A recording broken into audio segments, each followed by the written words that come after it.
Yo, I so hope this audio solution finally sounds better. Honey, we are already recording. Oh.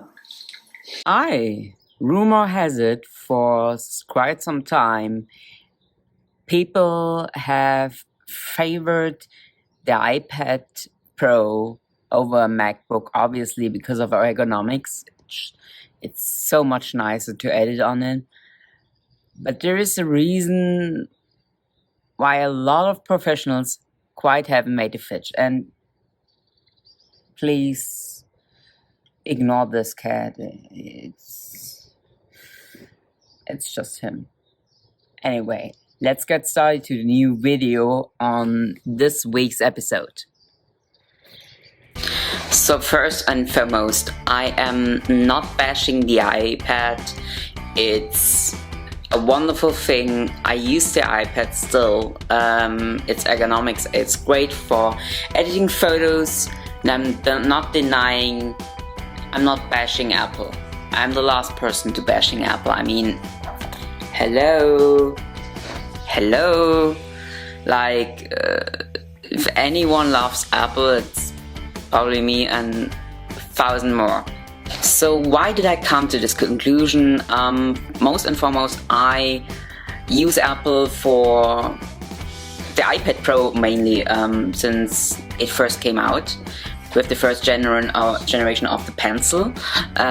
So I used it as an editing for photos mostly. Most of you know I started a video like this year.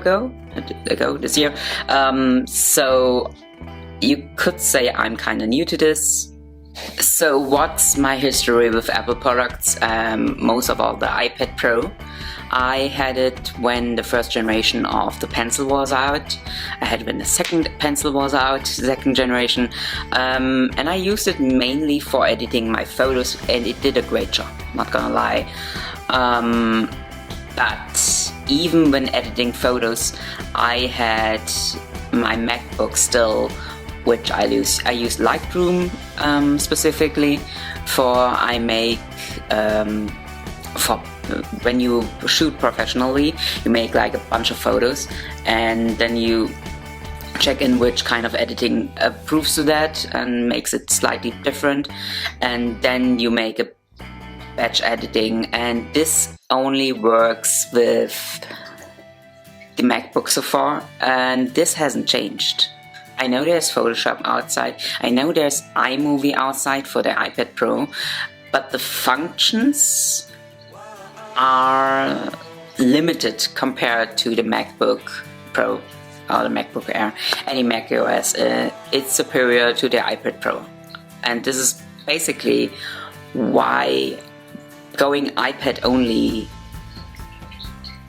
is not the best idea, I would say. It's not like, okay, this extra function are missing. It's more like the basic function. When you want a basic like cutting, you can go with the iPad Pro, it's no problem. Getting some effects in it, that's all gonna work. But getting like slots on it and editing the pictures and anything, more color correction like on video, this won't be possible with the iPad Pro, and this is exactly why I think it's a bad idea. It's not the hardware that's missing or lacking anything. I mean, I've been gaming on the iPad when it was 2016. There were still gamers on it, like Need for Speed or something. And this is why I know so many people are excited and they tested editing on this, but there's no Final Cut Pro on this, there's no Adobe Premiere, not really. I mean, you can, I don't know if Adobe Premiere, I don't think it's on there, but come on, we all know it's really problem. The M1 chip really is something. I mean, I have the Macbook Air, the Air, and I use it for Final Cut Pro, and it's not even missing anything. I mean, it's going buttery smooth. I love it. So this is partly the reason why I think iPad Pro, it's a great addition. I use it when I have When I have a photo job, I use it. It's great. I mean, using your iPad while you're photographing so your customer can check the photos right as the straight in. I mean, if you can connect your camera with the iPad if the camera supplier has an app which can connect it. I use Leica. They have the app which goes when I shoot. They show it straight to the iPad, so it's no problem for that. But for photo editing, I still use, and even for video, I still use the MacBook, and I can't go iPad only. I wish I could, honestly, but still would go with the MacBook because I'm a writer. So there are some functions, which brings me to the second part. The Magic Keyboard. I think Magic Keyboard it is. I used it for half a year until the keyboard died on me. Reaction was delayed, and that was the first time when I noticed, okay, this thing is having problems, obviously, because I'm typing too quickly, obviously. But then the reaction wasn't even delayed, it was completely off. So that was like, okay, I need to work with this, and I needed to work, and I'm not used to Apple not working. So I got back to the MacBook, and this is where my iPad only journey ended, when the keyboard reached its limit. It's a great idea, and I really wish it would have lasted a bit longer. But I think they need another keyboard. I mean, think how long it took for them to make this kind of keyboard, and then you know how long it will take for this keyboard to actually succeed. Sometimes I miss Steve Jobs.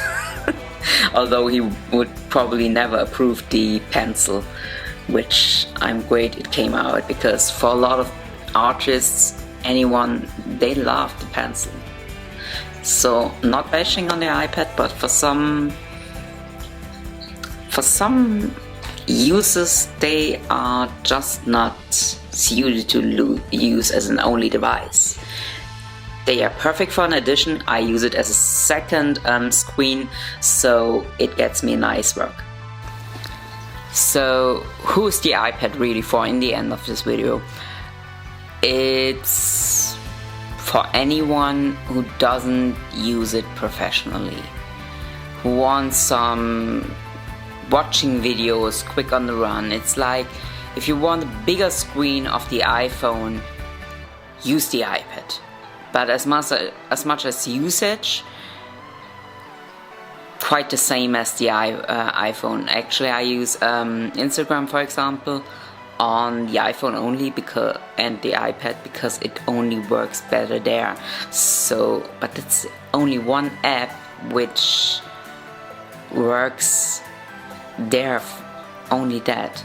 So you have to think for yourself. But for hardware reasons only, yeah, the M1 chip is great, but it's not a game changer, folks. So this is my 50 cents on this. I hope someone had found this helpful. This is a long-term review of this, why I switched, why I went back, and